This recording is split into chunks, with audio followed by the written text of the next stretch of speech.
This conference will now be recorded. All right, good afternoon, everyone. It is now 4:30 p.m. on Tuesday, August 1st, 2023, and I will call this regular meeting of council to order here at the East Beaches Social Scene in Victoria Beach. I would like to respectfully acknowledge that we are meeting here on Treaty 1 territory.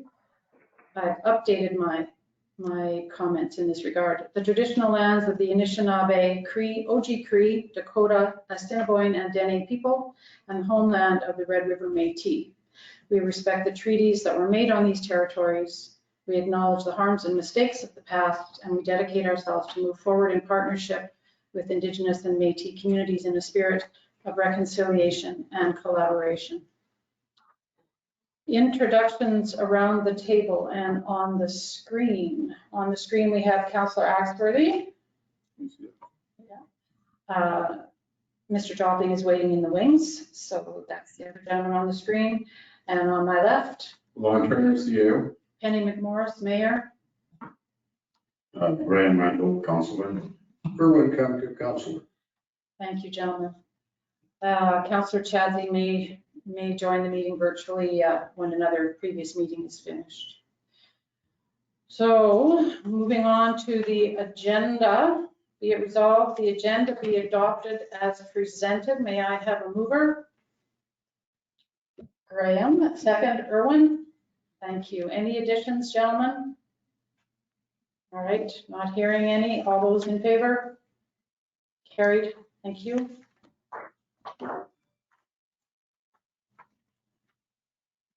We will move on to the minutes approval. Be it resolved, the minutes of the 18th of July, 2023 regular council meeting be adopted as presented. May I have a mover? Steve? Thank you. Second? Graham? Thank you. Any comments or concerns on the minutes, gentlemen? Steve, you're good? All right, hearing none. All those in favor? Carried. Thank you. Moving right along, we are at our delegations and or hearings. Tonight, we have a variation hearing on number 5, Olafson Boulevard. So I'll call this public hearing open for this variation. Per the Planning Act, notices of the hearing and the details of variation were sent to residents within the specified distance, and all other Planning Act regulations were followed. Are there any residents who sent in letters of support or objection? I have one letter. That's the only one I received at the office. Okay, thank you. And they did ask that that letter be read, and I will do that. Just let me find it.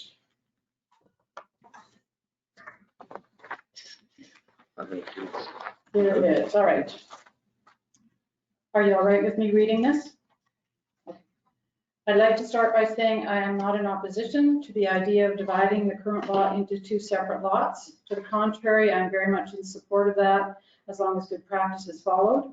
I would also like to say that I think we can all agree that Victoria Beach has a very unique charm, not found in many other cottage communities, and that losing that would negatively affect the future of the area. With that in mind, I do have concerns about the proposed changes. Number 1, it would be understandable that in a situation where someone wants to split their land in half, but because of its size or shape, the land is not able to meet the requirements. And in those cases, it would be more reasonable to consider allowing for variances. This is not the case for this property, however. There is more than enough land to achieve the minimum requirements and no reason not to. I believe making this new lot as it is proposed would affect the character of the area for the worse, in that it would limit the size and potential architecture of any structure placed on the property. It would also limit the layout of the property and placement of outbuildings like sheds and garages, as well as utilities like wells, septic systems, and hydro. As proposed, the distribution of beachfront is almost comical. I've done some calculation to find figures that were not included in the diagram, but as the property is right now, the beachfront is roughly 309 feet long. This means that it is 82% the size of the road front.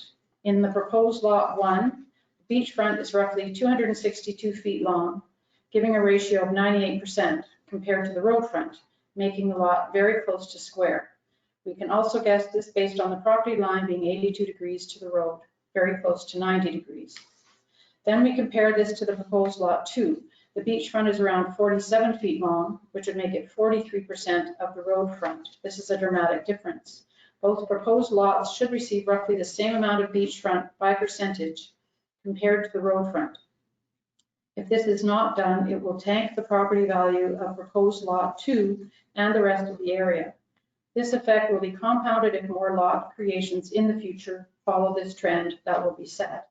Not only will the property value be affected, but it unnecessarily increases the risk of land use disputes. This is because there is a foreseeable circumstance where the owner of the smaller shore uses the wrong shore, be it mistakenly, out of convenience, or very possibly just being to space limited for the activities they are doing. Making your decision on whether to approve this variance, please keep in mind that it will negatively affect the beach in terms of character and land value. Not only that, but in this case, there's absolutely no limiting factor forcing the necessity of the variances. There is more than enough land to comply with what is mandated.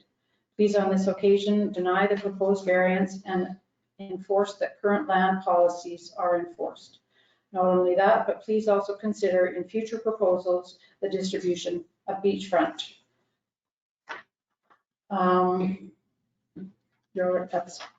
Do you have anything that you'd wish to add to this letter? I believe so. Okay, thank you. Mr. Joplin, would you like to say a few words? And then I'll see if there's anyone else in the audience who would like to speak to this. So go ahead, Dave. Sure, thank you very much. I don't have a real formal presentation. I understand that you're aware of the subdivision since you approved it in a recent meeting. The size of the lot that we're proposing is very consistent to the area. Looking at the zoning or looking at the assessment parcel map from the province, there's actually a lot of properties in the area that have a variety of lot sizes and shapes along that area. So to say it doesn't fit within the area, I'm a little bit, I wouldn't agree with that. I think there is a lot of variety in the area. I think that's what makes it interesting. The current shape of my lot as it is right now is much narrower at the beach side than it is at the road side. So hence it is on an angle on the new lot line. So we have considered that when we were subdividing, and we do want to maintain and build on the residual parcel. So we wanted to maintain as much property as we could to build on that and yet still have a lot to create. In terms of the shape and the size of the beach, it's not really a zoning matter. It's usually you're dealing with the lot area as well as the frontage on the road at 107 feet. And we asked the surveyor to design it so that at 40 feet back, the width of the lot is at 100 feet. So that's typical of lots in the area, and it's not inconsistent in that matter. We do have to do a variance under this current planning scheme from 1969. And I understand that the draft zoning bylaw that is under review right now, that is going through public engagement and was given second reading recently, has a much smaller lot size of 15,000 square feet and a lot frontage of 100 feet. So it's consistent with where councils tends to be directing the zone for that area to occur. So I think it's consistent with where it's going, and having to wait was a little bit concerned, so I've applied for the variance at this point in time. I did talk to the neighbors around me, other than that one that has raised the concern. Nobody else has raised the concern and actually are more in support of it, I would say. And I did try to touch base with the individual this weekend because I did hear from the CAO that there was a concern and asked who it was. So I went to knock on the door and reach out to them, and they weren't at the house that weekend. It was being occupied by somebody else. So certainly be happy to talk to the individual, but I hope council would support this, and I don't think I have anything else unless there are questions. I just want a point of clarification. The bylaw you're referring to, the new zoning bylaw, has been defeated. So it has not, so we're starting over with, mostly with the old bylaw, but the public hearing that was here on the weekend is for a new bylaw. So I'm not Understood. sure when Yeah, that will. Understood, yeah. Okay. And this area is zoned SRR in our 1969 planning scheme. And it does say that all properties in this area should be a minimum of 1 acre. And you're asking to take it down to 0.85 of an acre, correct? That's correct. And it does say in our SRR that the frontage on the roadside should be 150 feet. You're asking to take it down to 107 feet with 40, right, width, right, and 100 feet width at the 40-foot setback. Correct. And I'm looking at some of the other maps, or one of the maps in particular. The lot to your west is 210 feet wide. The lot to your east is 128 feet wide.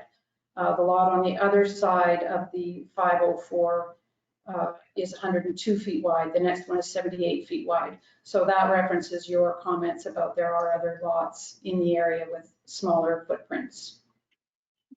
Correct? Yeah, and mine's undeveloped too versus what's around there that is developed. So there's a little bit of difference there, but you're correct. There's a number of different lot widths as well as depths and shapes all around. Like if you look at the map. Right. All right. Council, do you have any questions for Mr. Joplin? Go ahead, Erwin. Is there any reason why you wouldn't make the lot a little bit bigger? It strikes me that it kind of looks like a toothpick compared to, the other lot. From an aesthetics point of view, it's going to be challenging to build structure on that, being as it's quite narrow, and with the offsets. I'm just, it seems to me that the very narrowness of the lot really constrains the future owner's ability to build. Could you comment on that? Sure. I don't think the lot is narrow. I think it looks narrow because it's so long. And I think that's my point. If you look at the lots to the east of 504, it's consistent with that. But because I have a 500-foot depth of my lot, it looks rather narrow on a map. So half of that will be beach. So really, we won't be able to develop within it. And it's at the top of the bank there that you're developing. So you have a normal size lot there that I would argue is more than enough room. And if it isn't, I certainly would flag that for your zoning bylaw in the future. But I think, that's what's consistent within the zoning bylaw that's being drafted and for circulation and comment right now. So. But it's not in effect. That's not in effect. Yeah, but it shows an intent is my point. Who knows when that'll happen, but okay. Graham, go ahead. Good afternoon, Mr. Joplin. Graham Randall here. Like Erwin, I'm somewhat puzzled because it's not displayed in your zone variance. 47 feet is pretty narrow. Could you explain more thoroughly why you chose that dimension and why you chose in this lot size and shape? For what reason? What do you hope to achieve by that? Well, again, the shape is designed because of we wanted to maintain a larger lot for our own and keep the residual large as we can. And then if you look at both lot lines on either side of the property are at an angle. So I have a pie-shaped lot like that. So it's always going to be bigger at the road and narrow at the beach. So I've hived off what I use as a typical building lot at 100 feet wide, which is 40 feet back which is typical in situations of odd shaped lots where you're wanting to make sure that you have room to build. And at 40 feet back, that's where you, from the road, is typically where you put your dwelling.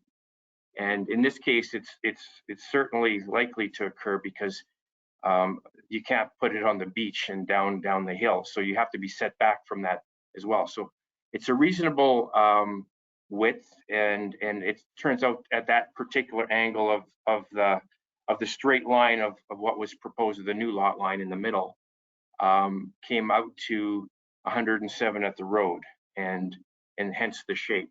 And it does look long and narrow because it is 566 feet long, and there's not many, lots that are that long in the area.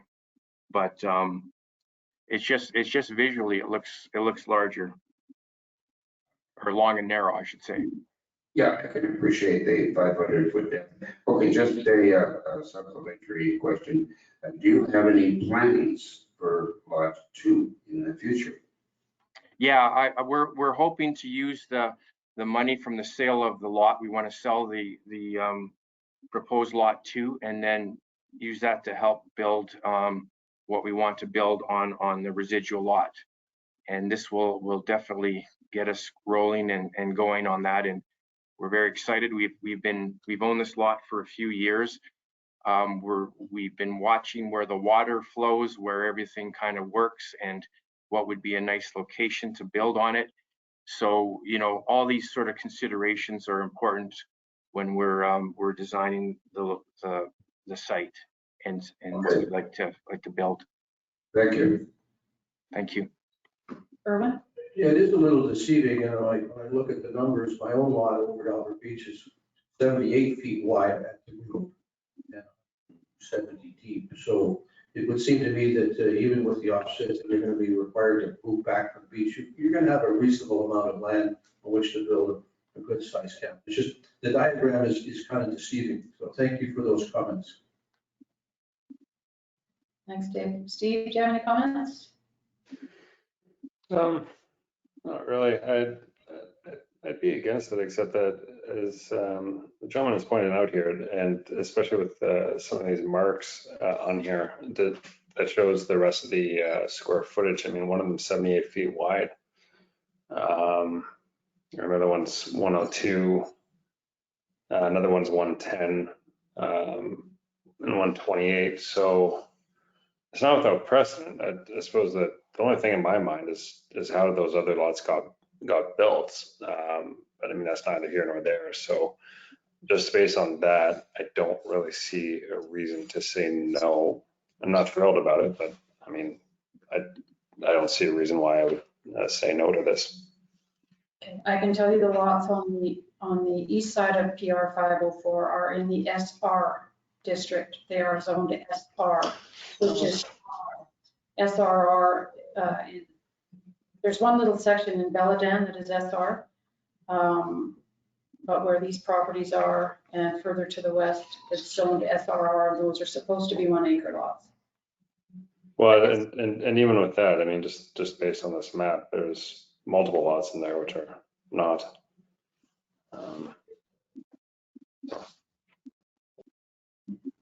Well, but they don't have to be, but some of them do. So, all right. Thank you, gentlemen. Is there anyone in the audience who would like to speak to this?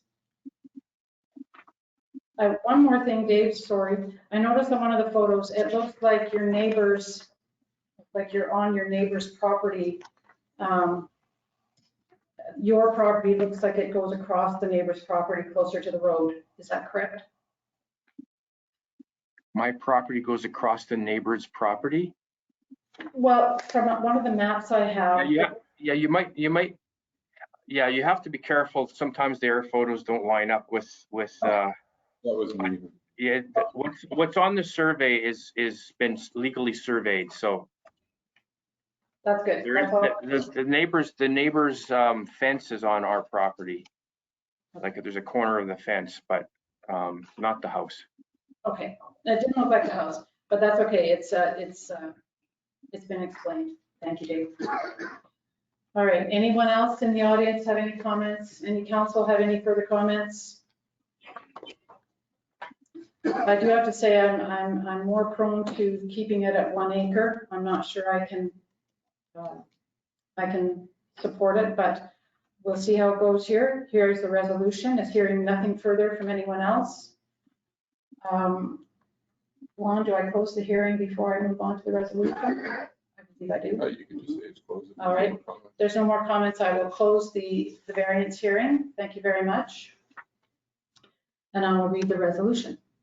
Be it resolved, the Yarmouth Victoria Beach Council approved variation application 2023/006, varying the minimum footage width and the total land area requirement with respect to Lot 2 for the proposed property subdivision at number 5 Olison Boulevard as follows.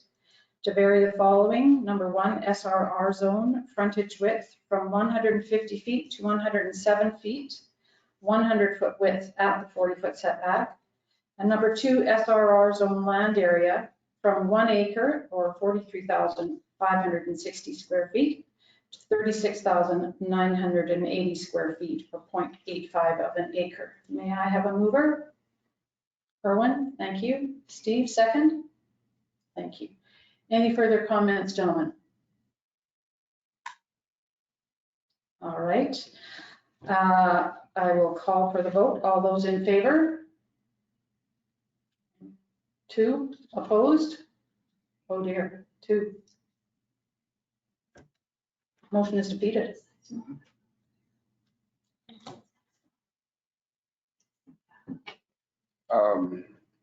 I don't know if it's appropriate at this point to make a suggestion. Perhaps I should have injected it sooner to ask Mr. Jocelyn if he could adjust his variance application so he does meet that 1 acre. It wouldn't require that big a change to his variance application, and whether or not he would consider it.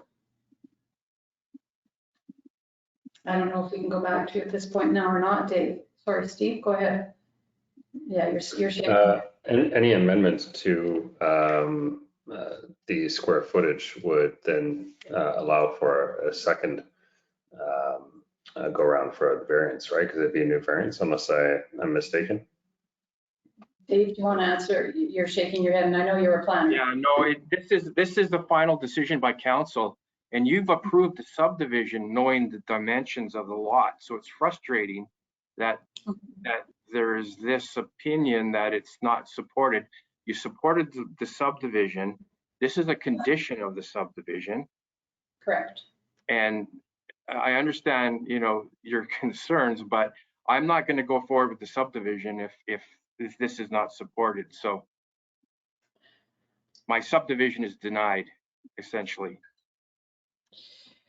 Well, this was one of the conditions of the subdivision, that it be to apply for variation, correct? But you're right, you're absolutely right. We did approve with conditions, knowing what the square footage was that you'd requested. And I do remember bringing it up at the time, asking if you could change it to 1 acre, and I understand why you choose not to do that. But it's interesting that council supported a zone for that property at 15,000 square feet and now have a concern with the lot size right now, and given a bylaw second reading when we've raised concerns about it and there was nothing changed. The bylaw has been defeated. That bylaw that you requested has been defeated. So we are working on our 1969 planning scheme. I put a lot of money into these studies and this. I've got a historic resource impact assessment happening on it for $10,000. I've got all sorts of subdivision fees, and I have 4 neighbors in support. Mm-hmm. Right adjacent to me. All 4 are adjacent to me except for that one fellow. Mm-hmm. I understand, but what we are dealing with is the 1969 planning scheme. If you look at, okay. I understand your frustration. I am. Is there a way to lay over the hearing until the other counselors in attendance? That's a good question. I'm not sure. We did have a quorum. That is true. We did have quorum. If one of the councilors writes a letter to the rest of council about this resolution, we can revisit it at the next meeting to vote on it again. That's as far as I know about this.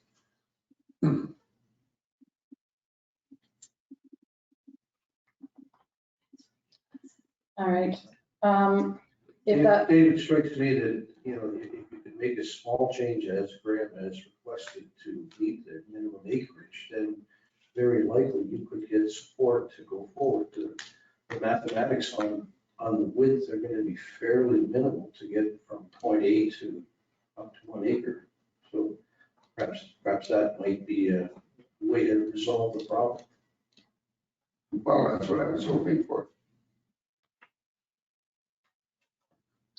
What's the best way to achieve that? I think that with Lon's, Lon pointing out that our one counselor who's not here right now, if he were to write a letter and be able to get his vote, I suppose, in the next meeting. But I'm not so sure. I think Dave made a point earlier that council's decision is final. We did have quorum. I'm not sure. I'll have to look. Can you look into that? And if we can, if that can have an impact one way or the other, Dave, would you be okay with that? If we check with the other council member, I think it's highly unusual. I probably don't think it meets many of the municipal act regulations, but you never know. Could be a planning act thing, which you would possibly know better than I. could we possibly phone Ian right now and see what his vote would be? Because then that would be. No, we cannot do that. Right. He's in a meeting and he's not here. He has to be here, in my view. So, what do you suggest, Mr. CAO? Can we- Well, I'm fairly certain that council Yeah. can revisit it next council meeting if Ian writes a letter to us, to council, Okay. to revisit and re-vote on this at the next council meeting. I just looked at this last month to do this, and Okay. 99% sure. Okay. So as it stands now, the motion was defeated. And I'll leave it with our CAO to ensure that we can try this at the next council meeting and I can't guarantee the answer will be any different. I have no idea how Mr. Chadsey feels about this, nor should I know. If we're able to engineer or concoct a revote, will it be on exactly the same details, or could there be some provision in the revote to meet the 1 acre? Well, that remains to be seen. I don't think there's any reason why Dave could not reapply for the new variance with modified plan. Well, that's money. It is an expense to the Yes. property owner. It is. I mean, I recall there was one issue with my neighbor a number of years ago. Original variance was denied and then they reapplied with some minor changes and it was accepted. So That's true. that could be done. That's true. That did happen. Yeah. All right. Well, council has voted. The motion has been denied at this point in time. So I am going to move on to the next item on the agenda. I do thank you for attending, Mr. Johnson.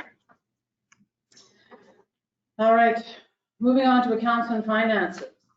Be it resolved, the following list of accounts be approved for payment. Accounts payable check 11434 to 11480, total $150,935.13. May I have a mover? Thank you, Erwin. Second. Steve, thank you.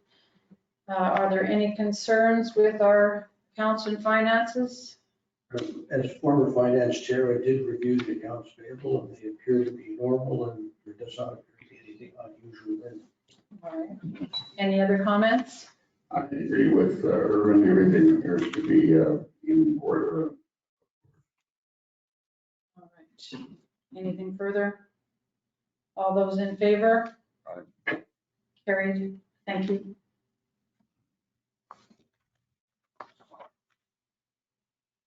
Moving on to new business, moving on to the business arising from previous minutes, the zoning bylaw.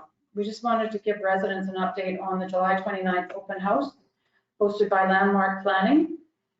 The open house was held on July 29th here in the social scene from 1 until 3:30. 92 registered guests came out to have a look. There were many good questions and feedback. 42 exit surveys were completed. Landmark is now going through the notes in the surveys to compile a master spreadsheet with ideas to present to council, and they will meet with council on the 22nd of August, and a possible meeting with stakeholders will be discussed as needed or requested. Is that correct? And there will be possibly a second open house in mid-September, depending on how quickly they get all this information sorted out. I think it was a good turnout. I've heard some very positive feedback from residents, so I'm pleased. Council did not come. We were advised by Landmark Planning that it might be better if we stayed away and the residents who came could focus on the zoning bylaws. So that's what we did, and that's what the residents did, so that's great. Well, and there was at least one other reason council chose not to attend. I don't think any of us on council would claim to be an expert on zoning. So let's let an expert have his say and with our people, and we'll go from there. So I think it was very successful. Mm-hmm. But it's fair to say we know a lot more about zoning bylaws today than we did 5 years ago. Yeah, right. Yeah, right. All right, thank you for that. So we'll move on to new business. 7A That could be tabled. will be tabled.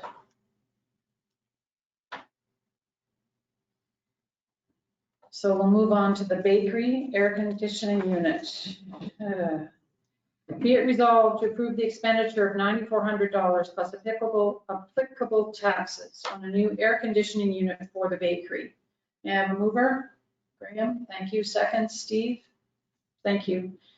Graham, do you want to address this? Please? All right.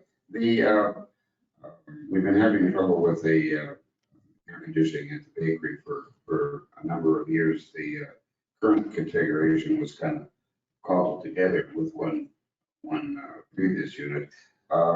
It was decided to try and get this fixed once and for all. We got several quotes, and I recommended, and council is apparently going to approve the more attractive of the two bids. The thing that swayed us, that caused us to move on this now and postpone it, is the issue of workplace health and safety, which is in danger of rearing its ugly head over at the bakery. The manager there, Jen, she's been very cooperative with council.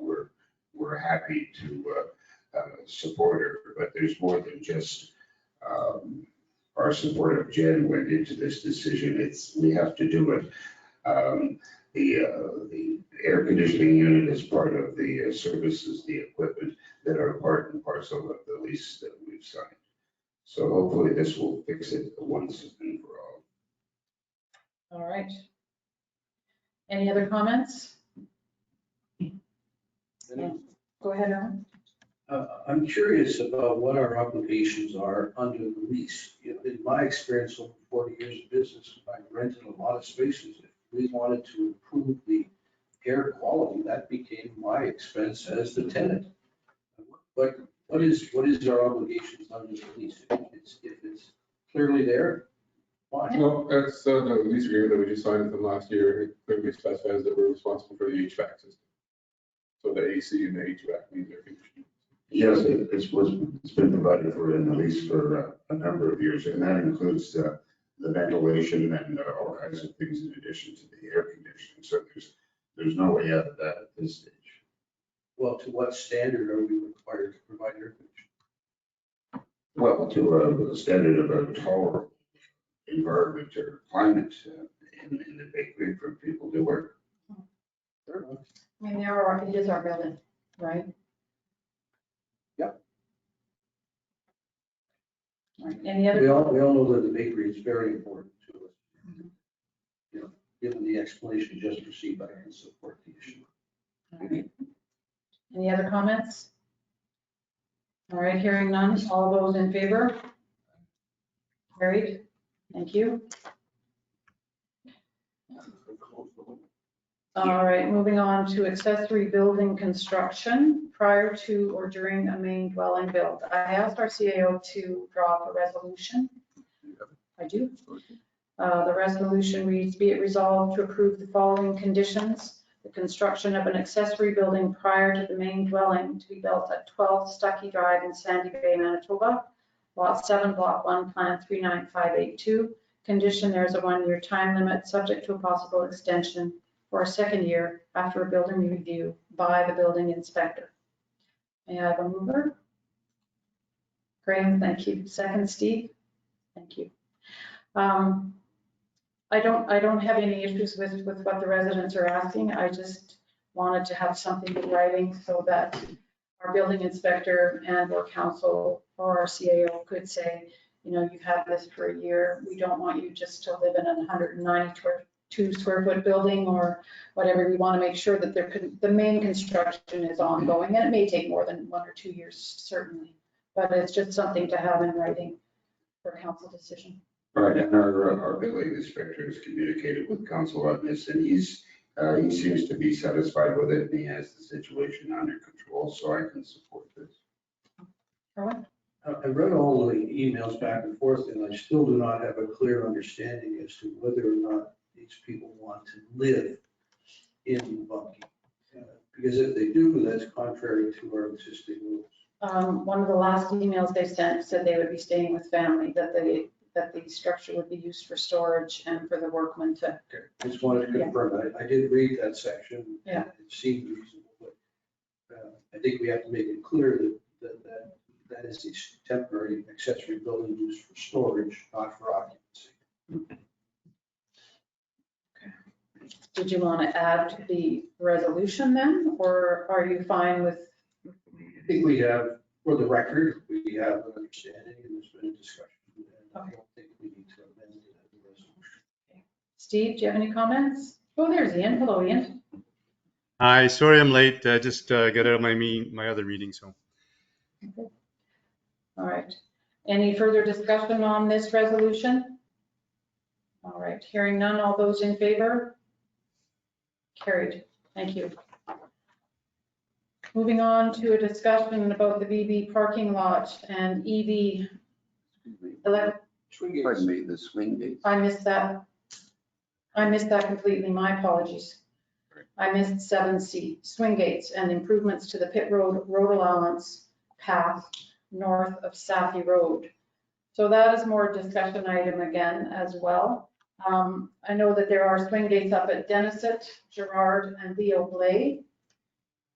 These gates were put up by our public works team with the okay of council.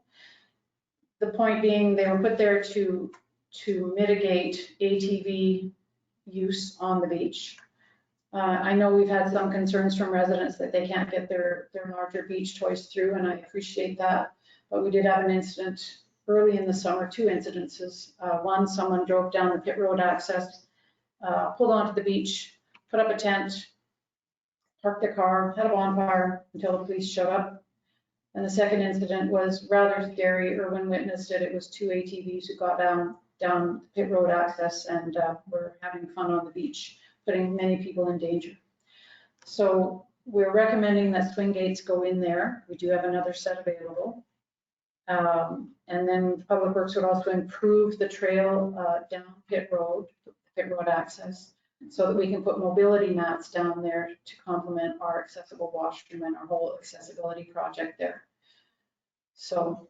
Can you expand on what that means? Are we going to be widening the path? They may have to brush it back a little on the east side. Some of the path is on Girl Guide property or Archdiocese property. So we do need approval from the Archdiocese to put one of the swing gates on their property because it'll be further up, it'll sort of be halfway, if you will, on that row lounge. And then they want to put down, a better foundation on the path to make it easier for residents with mobility issues to get down there and to access the mobility mats. Just a further comment, at a recent meeting, AGM of the Albert Beach Property Owners Association, there was considerable consternation raised about the gates. And I've received many, many emails about them, but I have to give credit to my learned counselor, Graham Randall. That incident involving the ATV a month and a half ago was the scariest thing I've seen at Albert Beach in 50 years. It was horrific. Two machines racing down the beach. There were still lots and lots of people on the beach. It was frightening. So my learned counselor said, safety should always trump convenience. And that's really what it comes down to with the inflatables. And I think further we should give some thought to installing swing gates at Hatfield as well, because that's the one remaining opening that is currently not protected after we get Pit Road done. What about plating? That's a very narrow pathway down by the pump house, but There's no, I would say, let's think about Hatfield for sure. Reluctantly, I support Pitt, but safety does override convenience in all cases. Okay, thank you. and as far as the Public Works, must have hearts helping out to upgrade the path a little bit. They'll be providing some film to level off and some A-base so that the surface is more practical for wheeled vehicles. In effect, they'll be taking on that portion of the Wins Backhoe original proposal that was withdrawn. So we thank Public Works for their cooperation to help us try and stay close to budget. Right. And the swing gates that they do want to put in there would be able to be removed in the winter to allow for the snowman groomer to get through. That was another concern. But they have met with the snowman groomer and have discussions. Yeah, that would just involve sort of a sliding tube that's permanently embedded, and you just slip into that. So, and once again, thank heavens for Public Works people who are well able to manage that. Okay, thank you. Ian or Steve, have any comments on this? I think that we need to, well, like for next year, we're going to have to buy a few more swing gates, but also we need to really have a comprehensive plan moving forward as to where and why we're going to put them in. We had one previously. Some things have changed, especially with the ORV bylaw opening up Howard Beach and the rest of the RM except for the restricted area to them. So we will need to order some more. And Penny, as you said, like, for those who can't get their inflatable toys or their toys down to the beach, I think Erwin just gave a fairly decent synopsis as to why they're necessary. But beyond that, I don't really have any other comment. Okay, thank you. Ian, anything? Yeah, no, I was going to agree with Erwin as well. I think I could support that. I think what I would do maybe next time I'm up is to drive down to the area and take a look and just see where you would put these swing gates. But certainly I agree that safety is paramount to the whole process. Yeah, okay. So what I need our CAO to do, please, is to contact the Archdiocese and ask for their permission to place a swing gate, a removable swing gate on their property, and to make sure they're all right with us improving the pathway, if you don't mind, please. Yep.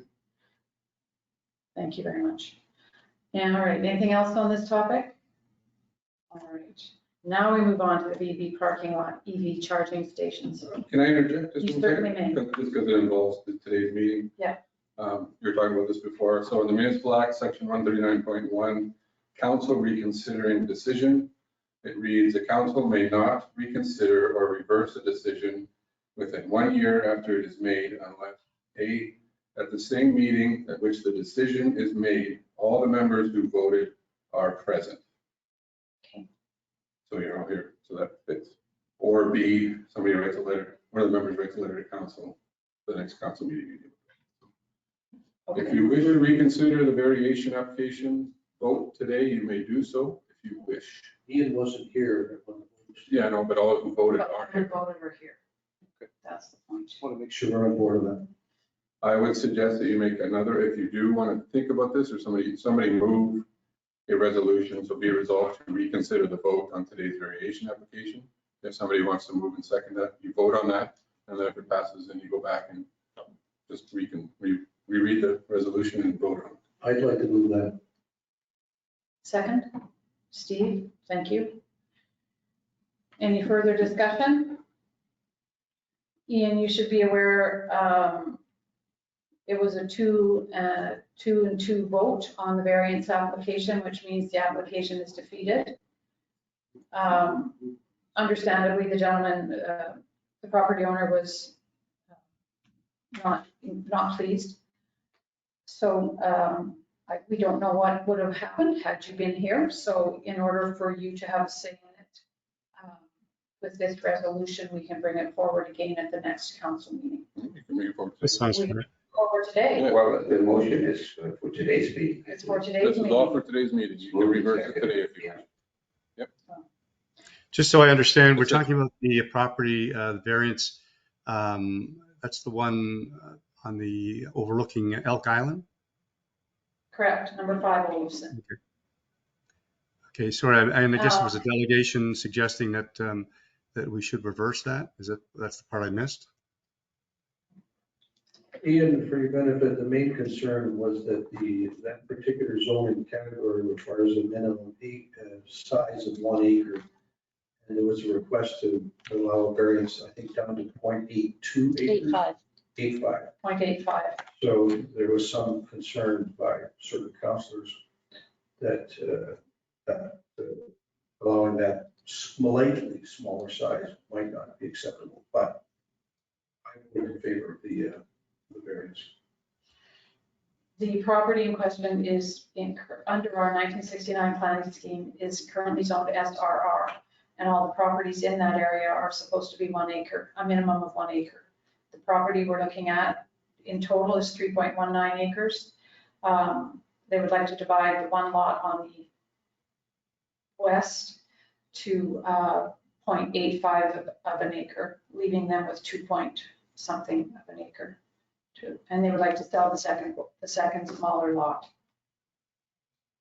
Sorry, I'm just, I'm not getting a clear signal as to, hearing what you're saying. But so you're saying it's a zoning issue then, that the area is not big enough? Is that what you're saying? Yes, the lots in that area, SRR, are supposed to be a minimum of 1 acre, but that's the whole purpose of variance, right? So he has applied for variance. And don't forget, we've already conditionally approved this subdivision a few months, June, I believe. Right, and Mr. Joffling made a fair point that we did know at that time what size he was asking for. Right. Right. So why is somebody challenging that? 2 members of council felt that it should be 1 acre, which is what the current zoning bylaw requires. Okay. But was there a delegation that came forward and presented their case as to why it shouldn't, why we should reverse our decision? Yes. Yes, there was one resident who did, and then the owner of the property also presented. Okay. And my understanding when I read the email from the person that wanted us to reverse our position, if I've got this right, he said that he's not against it being subdivided, but I thought he was focusing more on the shape. I think he wanted the shape to be more parallel rather than sort of a cone shape. Have I got that right? I believe so, but they also wanted it to be similar to the other lots in the area. Right, but I thought his point was he was focused more from the email that I read, that he was focused more on wanted it parallel. And I didn't, obviously wasn't there when he said that. I wanted to understand, what difference does it make if there's no fence, right? I mean, the property line's a property line, but the whole thing's a big field. So I didn't quite understand why he was focusing on the shape being cone shaped rather than parallel or rectangular. Mr. Joplin did explain that the main property is not parallel. It is cone shaped, so it's hard, you physically cannot create a rectangular lot. So that's why it has to be that kind of strange, narrow at the lake and wide at the door. But seriously, at the lane side, it's over 100 feet. There's lots and lots of lots in Victoria Beach that are far narrower than 100 feet. So that's why I could support the variance. And my argument is that the other areas don't require, some of the other areas don't require a 1 acre minimum. Okay, but I'm still trying to understand the person. I don't know the person's name. Is it Olafson? Is that the person that was suggesting that we reverse our decision? He was asking us to consider our decision. He wasn't asking us to. Mr. Joplin. No. Okay, so Mr. he's asking us to consider it. Did he explain why he wanted the shape to be rectangular rather than cone shape? That's the question I had. Yes, he's actually in the building.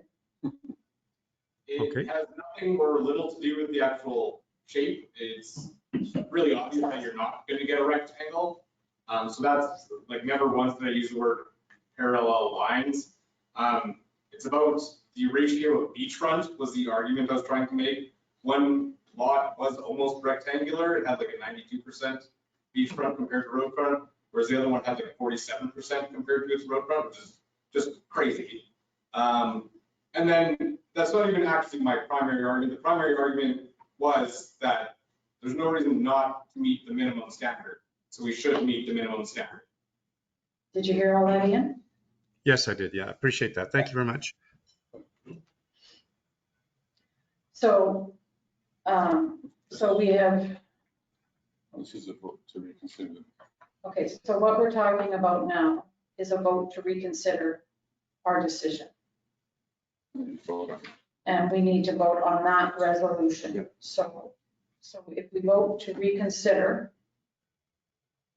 then can we come back in this same meeting Yep. and do another? Yep, it says at the same meeting in municipal. All right, well, thank you, Ron. Are we satisfied that Ian's up to speak to vote this time around? Ian, do you feel comfortable voting on this matter? Maybe you could just explain again what you've done so far. Did you vote on something that I missed? Yes. Yes, we did. To summarize, today's variation application is a public hearing to hear anybody that was against or for the variation made by Mr. Joplin. We had one letter against it. He stated that there were several around him that were for his subdivision and size. So council debated and argued and spoke to Mr. Joplin as well as the guest in the house. So they voted to approve the variation to go from 150 feet down to 170 foot frontage at the smaller acreage size, and they voted and they split 2-2. So that means that the approval got denied. So that means the variation, as the application was denied, so that means you would have to go back to the drawing board and resurvey the property and make it a lot bigger to meet council's wants. And so he left the meeting and that was it. So now, because you can reconsider in the same meeting a council decision that was made, and I think council wants to do that because you really weren't here in the first go round, but I'm not sure. Yep. So Irving Kumpf made the motion, seconded by Steve, to reconsider that vote that was made earlier. And that's what you're voting on now. And We're just pass voting this to- resolution. You'll go back to the original resolution and you can discuss it again at that point. Sorry, who made the motion? To reconsider the vote? The Yes. first vote was simply to reconsider the motion. We Yeah. will not be voting on the actual motion unless we agree to reconsider. Then we can have another discussion about variance and then vote on variance again. Ian Irwin moved that motion and Steve seconded. Okay, got it. Thank you. Okay, so I will call for the vote on this resolution to reconsider the vote on today's variation application. All those in favor? 3, 4. Who's against? Is anyone against? Ian, are you in favor? Yes. Okay, carried. So you were against? No, No, Everybody was in all favor? those in favor of reconsider, or, unanimous. So 5, 4. Okay. I didn't see Okay. what it said. yeah, sorry. All right, so, oh boy. Glad to hear. Now we go back to the debate, and I'm just trying to find the actual Yeah, you should resolution. Here we are. reread the resolution. So here's the original resolution on the variation application. Be it resolved, the Arm of Victoria Beach Council approved variation application 2023/006, varying the minimum frontage width and the total land area requirement with respect to Lot 2 for the proposed property subdivision at number 5 Olafson Boulevard as follows. To vary the following: number 1, SRR zone frontage width from 150 feet to 107 feet. And there's a 100-foot width at the 40-foot setback. Number 2, SRR zone land area from 1 acre, 43,560 square feet to 36,980 square feet. May I have a mover? Irwin, thank you. Second, Steve, thank you. Discussion. I'm in favor of letting Mr. Joplin have his variance. Have you read all the information that came your way? Pardon me? So, like, have you had a chance to read the information that came with the council package? Yes, I As long did. as you're familiar, okay. I did, yes. Okay, Just a small comment, to vary from 1 acre down to 0.85, mathematically, that's a pretty small amount.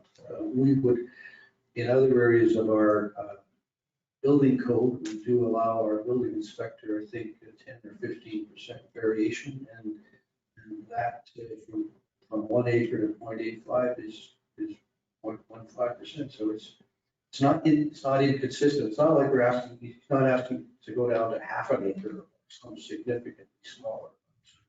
I think that minor variation, I could support that. all right. Graham, any comments? No, I have nothing to add. Steve, anything to add? I think I don't like saying that, well, we've already approved something in the past, so we need to approve it now. I don't subscribe to that logic.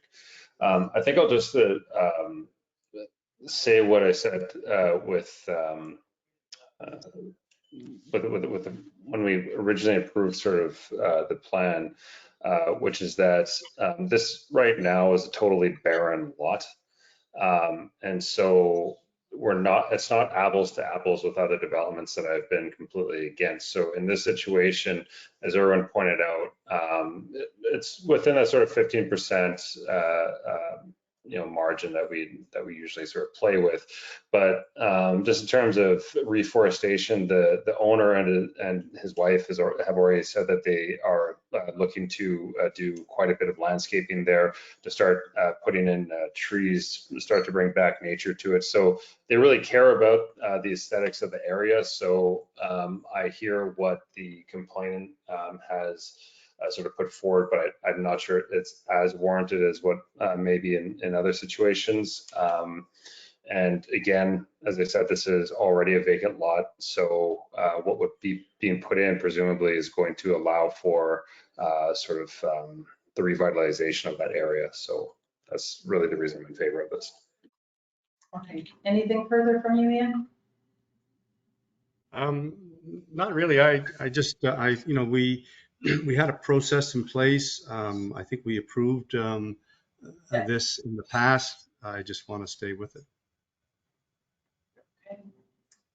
All right, I'm still of the mind that there's lots of room there for it to be a 1 acre parcel and a 2 point something acre parcel, which would be more in keeping with the area. However, any further discussion? All right, would you prefer a recorded vote on this or no? All right, calling the question, all those in favor? And opposed? Ooh, 3-2. All right, that motion is carried. So Lon, I'm sure Mr. Joplin will appreciate hearing from you that variation was approved. Thank you, gentlemen, for the opportunity to reconsider. Thank you, Lon, for checking municipal act on our behalf. Yeah, and thanks to Ian, he got caught real quick and I appreciate it. To make matters more confusing, because of what we voted earlier, we tabled 7A. That's right. And now that we voted again and reversed the decision, I would recommend council look at the development agreement that was made with this subdivision. And I did look at that. You did send that in your council packet. So we have another Kick at this can. resolution. Where are they? All right, here we are. So on our agenda, this is 7A. Be it resolved to approve the development agreement as attached for 5 Olafson Boulevard. Further be it resolved to authorize CAO Lon Turner to sign said agreement. May I have a mover? Erwin, thank you. Second, Steve. Thank you very much. Any further discussion on this? It's a 16-page development agreement, pretty standard, I believe, for this. At this point. It's housekeeping, yeah. And I did have a chance to read it earlier. I don't have any concerns with the development agreement. Anybody? Nope. All right. No further discussion? All those in favor? Carried. Thank The you. gentleman and his wife are about to be very surprised. Mhm. And in a good way, I hope. There. All right. So now I will move back down to 7F, You still got. correct? Are you kidding me? What have I missed? Parking lot. Parking lot. Okay. Oh, the EV. The VB parking lot, electric vehicle charging stations. Yeah, more, maybe you need your battery to be charged. She's doing just. I need a Snickers bar. Yeah, right. All right, so this is more for discussion as well. Yep. We have been talking about the need for more electronic vehicle charging stations at the Victoria Beach parking lot. We currently have 2, and they service 2 vehicles at a time. There's a 3-hour maximum to allow others to use the chargers. And some are finding that that's not long enough or that people aren't moving their cars. So it's becoming a bit of a headache. These chargers are not on any charge pay or user pay service. And we're also considering adding that or replacing these 2 chargers with a user pay service. And we're also looking at, Councillor Axworthy is doing some research into other options, either inside the parking lot or possibly outside the parking lot. That would be, I hope, user pay and still the same level 2 chargers, perhaps. So we just want residents to know we're talking about it. We know that it's an issue. We know that there's more EVs coming and they are going to need to be charged when they get here or in order to leave. Steve, did you have a comment? Yeah, actually, I thought that we'd already sort of raised this in the last meeting. So, but it is actually kind of fortuitous that we had this because there was an article in the CBC today that was very well done, very well researched. Essentially, what they were saying was that Natural Resources Canada in 2021 suggested that Canada will need an average of 1 charger for every 20 EVs by 2025. I just have a couple bullet points here, so I'm just going to run through them real quick. Canada is also expected to need about 444,000 EV chargers to meet demand by 2035. That's up from the 20,000 that we currently have. Canada has mandated, so it's not an and if or but, as I've been saying, this is going to happen. Canada has mandated that new vehicles sold must produce zero emissions by 2035. Just to give you some stats real quick, zero emissions vehicles took up 8.7% of new vehicle sales in Canada in 2021. So it's not even this year yet, and this year is already up astronomically over the last year. Moving forward, so this is up by 43.7% from 2021. Battery EVs took up 85.6% of EV sales from 2021. Plug-in hybrids, and this is one of the most important things to note, especially for any discussions that we have moving forward. Plug-in hybrid sales decreased by 39.2%. So now that the long distance EVs are finally available en masse, rather than having to buy a, ridiculously expensive Tesla, the hybrids are no longer are looking like a viable option to people. People are much more open to buying full batteries. In Manitoba, EV sales increased by 61.3%. So we're the fourth fastest increasing EV owners in the country. And the last thing I'll say is that I have three quotes that are going to be coming that are going to be taking a look at the plan that I submitted to council. I sent to them just saying, if this is what we go with, how much would this cost us year over year? So they're going to be getting us some quotes in the next few weeks and making some suggestions as to how we can go about putting in the meters and getting the system up and running. All right, thank you. Part of the problem is we're not, parking lots only open 2 months of the year. So it's a significant outlay, or could be a significant outlay for our taxpayers. So go ahead, Ian. Yeah, I just thought, and I think I mentioned this last time, but I see this as separating the charging stations from parking. The idea of trying to do that in the parking lot, as Steve pointed out, if this gets to a point 5 years from now where, there's 300 cars, I mean, it'll be a real problem. Just moving the cars around and, one car's finished charging, the other one has to move in. So I think we need to sort of step back and think about the bigger picture from sort of a master plan, which is, well, first of all, where are you going to put these? And I suggest that we keep it away from the parking lot and set up a new area, or at least focus on that. Find out how many people today actually need it and how many people are willing to pay for it.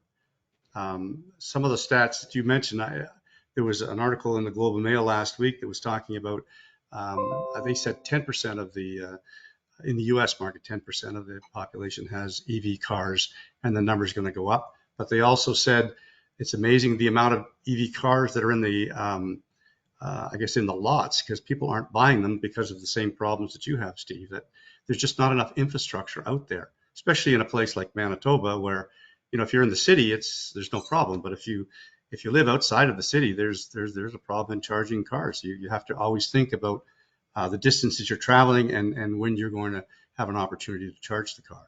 And then they went on to talk about the wintertime, how you lose half the battery power and that sort of thing. But anyways, I agree with you, Steve, that we need to do this. I just think we need to sort of come up with a master plan on where to put it and how it's going to get paid. And I honestly don't think that taxpayers should be paying for this hydro at all. All right, thank you. Erwin. Perhaps as a suggestion, we should create a little subcommittee of interested parties to research the matter. Steve's already done quite a bit of work. I totally agree with what Ian is saying. We need to do this, but we've got to figure out how we're going to pay for it. Hydro was a minor consideration. It's the infrastructure, paying for the wiring and running power lines and so forth, and that could get very expensive. Are we going to subsidize people who pay for gas at Safi Station? Not likely. No. So I had one more. Go ahead. I had one more point to add. In that article, they were talking about what other cities are doing is they're asking the hydro company to pay for this and then get a credit back. So it'd be like when I got my hydro at my cottage, it was $1,500 to put the poles in, which I paid, and then they allowed me to deduct that from my bills going forward. So there's a way that hydro can get involved with this, because obviously they're the ones that are going to make all the money if we shift to power. So it's certainly a discussion that's going on, I think, across the country and probably in the US as well, and something that we should at least look into to see if what their plans are, because I'm sure they're looking at it. Yeah, and there are some grants available out there for EV charging stations as well that we can look into. Steve? Yeah, I was just going to mention real quick, because also accused of saying that taxpayers should pay for this, which is, I think maybe just people misunderstood. I don't think that taxpayers should pay for this at all. If you have an EV, then you're the one who should be paying for it. The reality is that everybody's going to be having an EV in the future. But people outside of the VRA should not be paying for the electricity that VRA residents will be paying for their EVs. So a system needs to be put in place, whatever that looks like. So then that way, people who are using the system are the ones who are paying for its cost. As much as I do believe in trying to find other sources of revenues, I don't think that this should be one. This should just simply be a paying the cost that we would have. But then the other thing is that we also need to really have a change of thought process and attitudes from gas. You're not talking about the same thing. So whereas with gas, it is put in a pump and you can allow people to come in and out, it's not the same thing when you have 1,200 vehicles descending on the VRA in one day. You're just not going to, you could have 15 level 3s and you might be able to keep up with demand, maybe.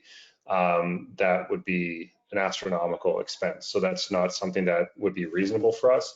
What we need to do is look at our needs, and our needs are, yes, we need a decent amount of level 2s to allow for people to come up for a day, for one evening and leave the next morning if that's necessary for them.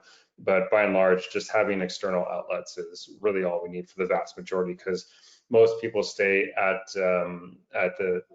in the VRA is more than 48 hours, which is at that point more than enough time to fully charge your vehicle. But as I said, EV owners should be the ones paying for the bill, and quite frankly, we're all willing to do it, because we'd have to do that if we were able to access our properties. But the reality is that we're not allowed, and that's fine, to access our properties. But there needs to be that the ability for those people to be able to charge their car when they're not allowed to. All right, and so we will get some more research and information coming in the next little while. We certainly didn't budget for anything like this in 2023. So thank you for the discussion. May I move on to, I believe I'm on the right page now, 7.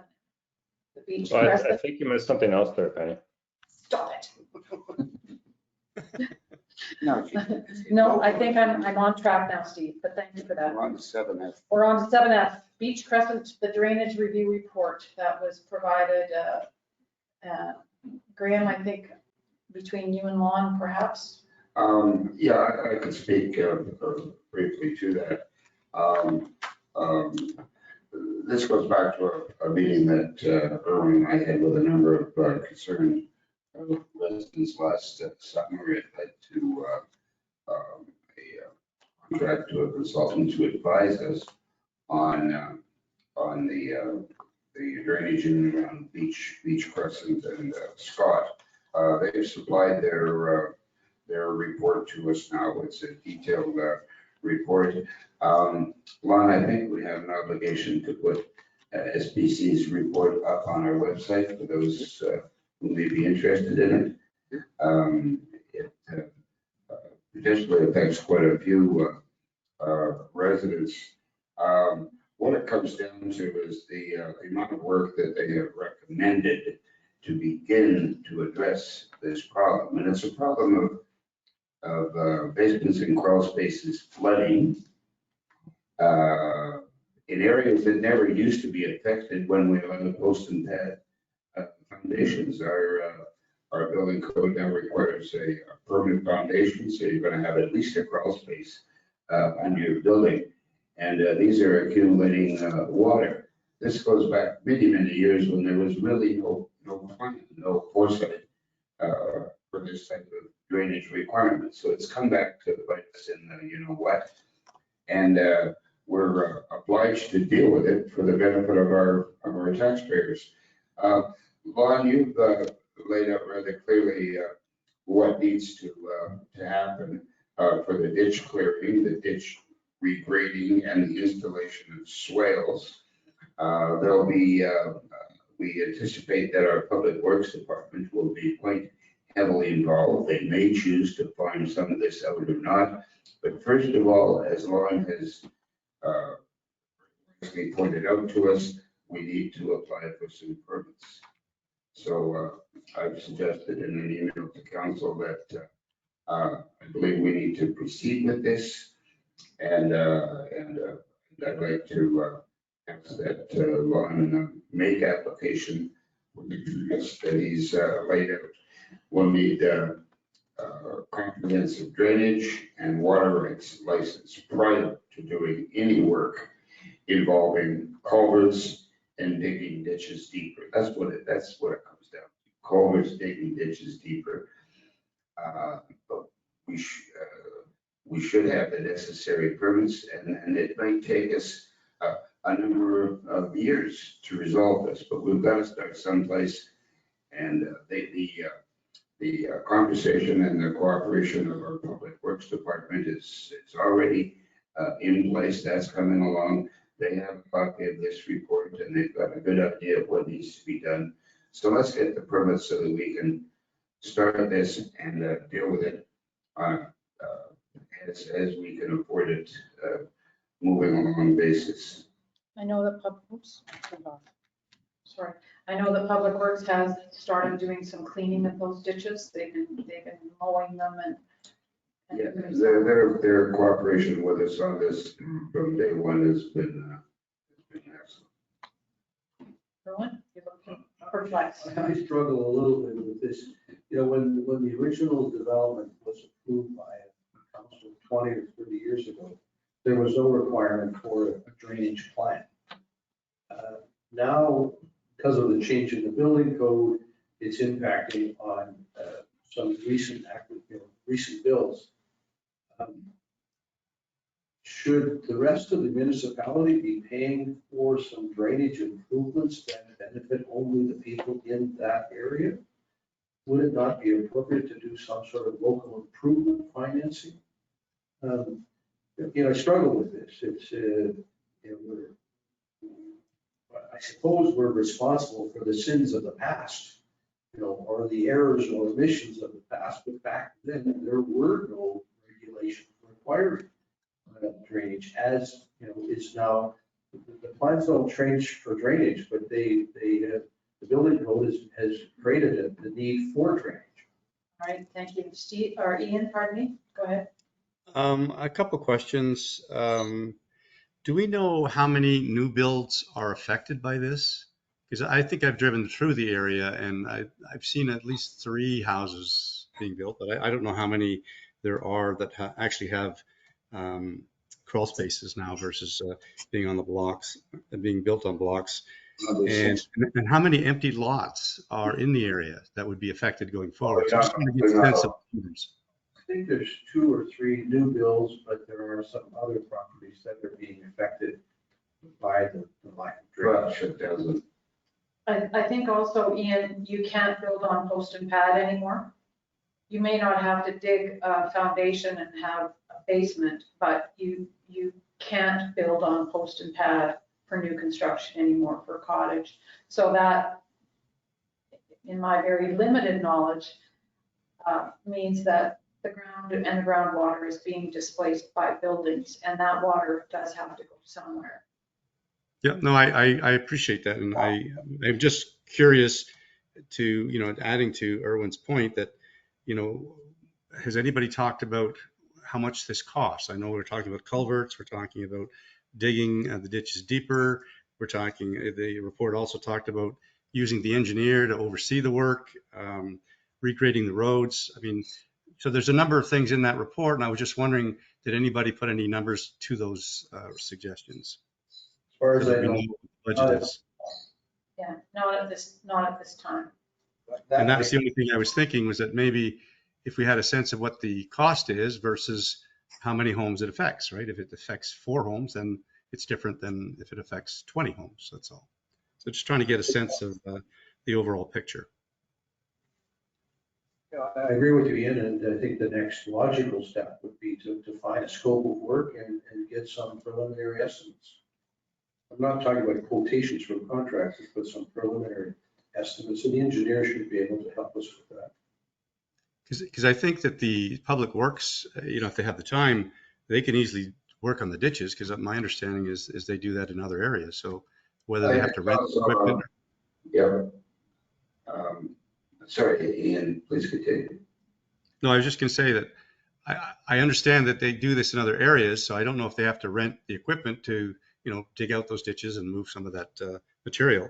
They could certainly take a look at a culvert to see if it's collapsed and realize it has to be replaced. So that's just more digging and putting a new one in. So maybe Public Works can start the process, and then they can let us know how far they can go and what help they need. Exactly, you're right, and we've had those conversations with Public Works.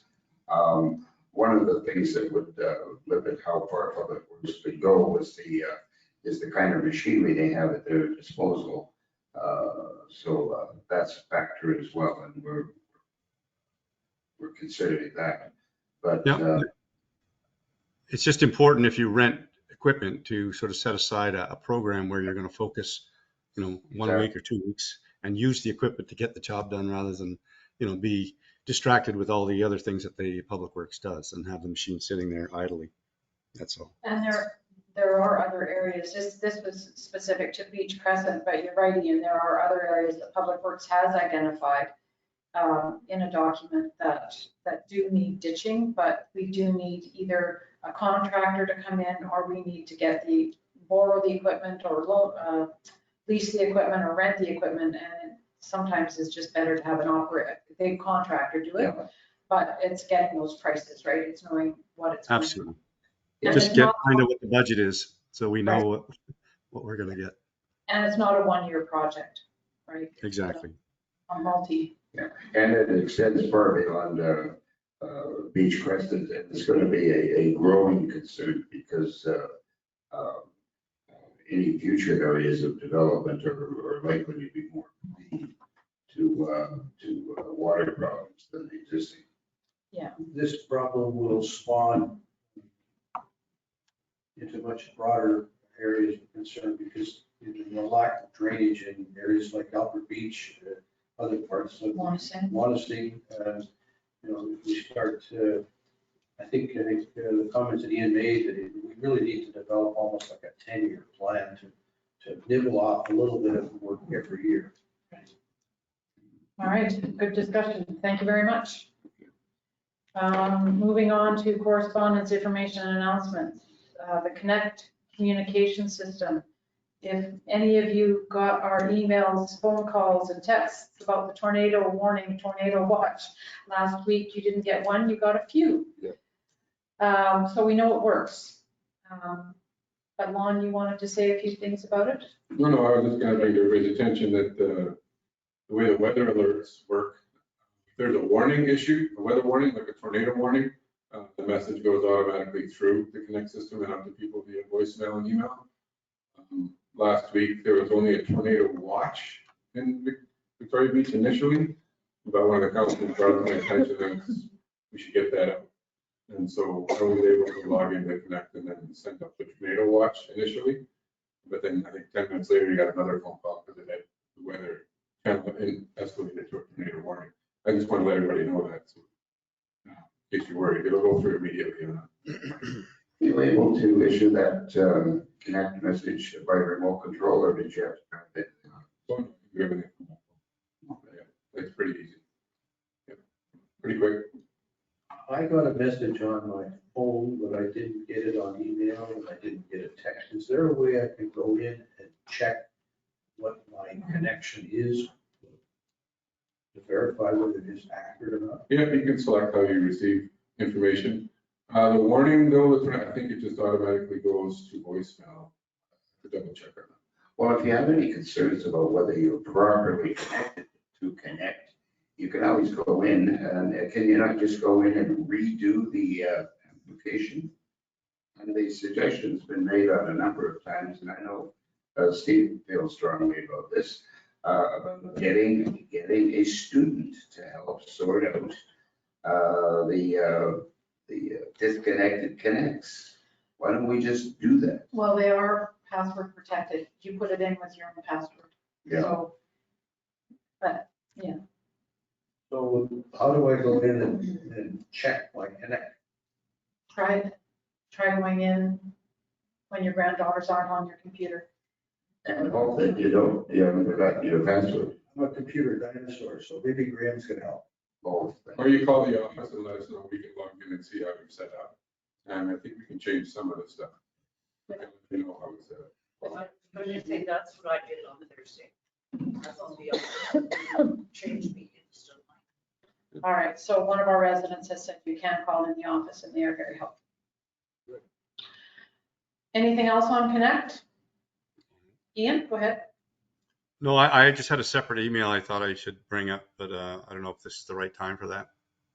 Okay, do you want to we'll just go through, don't get me off track again, you guys. I'll go to 8B, 2024, reminder that 2023 Yes, sorry. taxes. Right. Boy, you want me to pay, 2023 taxes were due on the 31st of July, yesterday, 2023. So if you have not paid, please get your payments into the RM office. Truck will be glad. And there will be a late fee assessed. There is late fees assessed, and that also is the same for your water. Correct, that's the payment date for your water, if you're on I PV think water. it's 1.5% per month, so that's a It compounds. pretty generous interest rate. And 8C, the tax sale is set for the 8th of November 2023, and there are currently 7 properties on the tax sale list. And those would be 2 years or 1 year in arrears at this point. 2021 tax. Up to 2021 taxes have been unpaid on 7 properties. So that is on the 8th of November 2023 at the RM office. Information. When would that be posted around? I noticed they normally put signs up around the Victoria Beach area to let people know. Yes. We'll do that. Yeah, the closer they get to the actual tax sale date, the notices go up. Got it. Thanks. All right, Ian, you had a piece of correspondence you wanted to bring up. Yeah, no, I got an email from a Mike Manning, and I don't know him.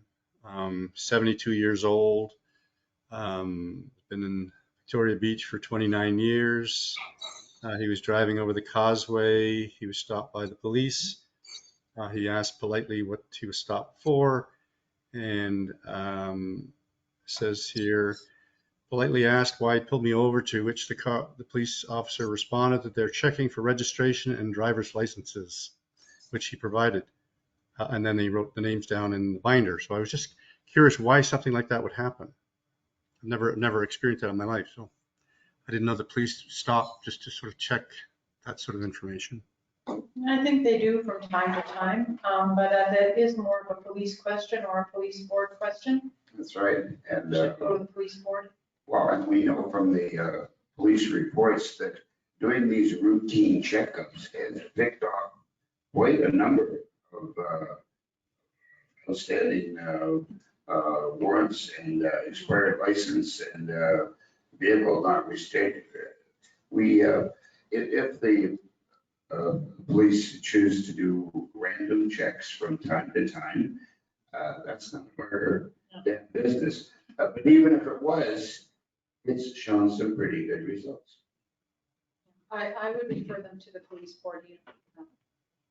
I think the person was also suggesting that it wasn't just him. It was like that was the program, right? Just to stop cars and write down people's driver's license and registration. for some reason, I just thought that police had to stop you for a reason, not just to a random check. But maybe they can't search your car. I don't know the full extent of the law, but I just thought that was odd, to be honest. I would pass it on to the police. Yeah, I've made a note of it and I'll be asking our chief constable to provide some clarity on it. Thanks, Ian. Steve, you had your hand up? Yeah, I had a piece of correspondence, but I'd also say that we've had some rather nefarious people inside of the municipality previously. So these checks have in fact helped greatly in that to make it a little bit more difficult for them to do business, as it were, inside of the RM. So it's helped an immense amount, but yeah, definitely take it up with the police board. I did have one piece of correspondence from a Mr. Metcalf on behalf of the quote concerned residents of the Arm of Victoria Beach. And I wanted to thank them for their diligence because they were able to get my title and challenge my status as a legitimate counselor. So I just wanted to assure that to all residents who were concerned about this, that I am in fact one of the owners of my property.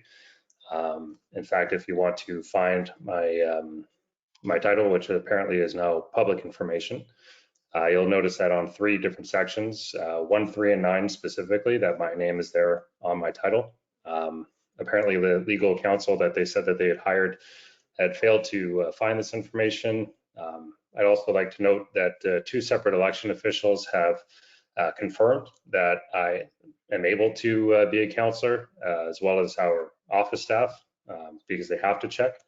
Our CAO has also confirmed that I have full right to be a counselor of Victoria Beach. And I also, just to be thorough and ensure that there's full transparency, I forwarded the reporter that Mr. Metcalf had contacted regarding this very serious issue, and informed him that I was able to be a counselor, and also sent him my title because, as I said, apparently it is now fully public information. So I just wanted to really just say that I look forward to representing both Mr. Metcalf and all the constituents of the RM of Victoria Beach for the remainder of this term, and that I do have full rights and legal authority to be on council. Okay, thanks, Steve. All right, anything else, gentlemen, under correspondence, or when you're picking up a microphone? I received an inquiry from one of my neighbors in Upper Beach. There are concerns that we're having problems since we put the barricade up at the corner of Safi and Pitt. People are sneaking further down Safi and coming in Playden. When the original proposal was put forward last year, it was stated that we would be putting a sign up at Playden, so we notifying that access is only available to local property owners. And hopefully we can get those signs ordered, if they've not already been ordered, and in place soon. We do have one, we did put one at the Pitt Road access. Correct. And that one should probably go at the Playden access. If we could move it now, that would be good. That would be a quick solution. And then when we get the other side, I think we need some clarity. There's been a number of incidents where police have been challenged about whether or not people can actually park beside the pump house. I had a situation where a vehicle drove down my little lane on our lane and dropped off some kids and then went to the Pitt Road parking lot and then walked back down. So I asked the lady, I said, did you not notice the sign? It says local access only. She says, well, I'm going to the beach, that's local access. Well, that's a very creative solution. The reason we put those signs up and those barricades was to significantly reduce the flow of traffic down what had become a very hazardous situation. And the solution is not perfect, but it's certainly a lot better than it was. So if we could get that sign moved, that would be a great first step, and then wait for the second sign to come. Lon, did you comment on that? I saw Elaine today and they do not have another one of those signs. So, Let's so get another one. Soon as possible, please. You've got preferred sign choice, Steve. Yeah, there's a couple of places. Well, let's do it. Please. all right. Anything else under correspondence, gentlemen? No, I think we've done that today. Think we've done enough today? Yeah. All right. All right. Moving on to adjournment. Be it resolved, the August 1st, 2023 regular council meeting be adjourned, and to confirm the next council meeting will be on Tuesday, August 22nd, 2023 at 4:30 PM here at the East Beach Association in Victoria Beach. May I have a mover? Graham, thank you. Steve, second, thank you. All those in favor? Carried. Remember, that's not the regular date. That date has changed. Correct. Oh, yeah. Right.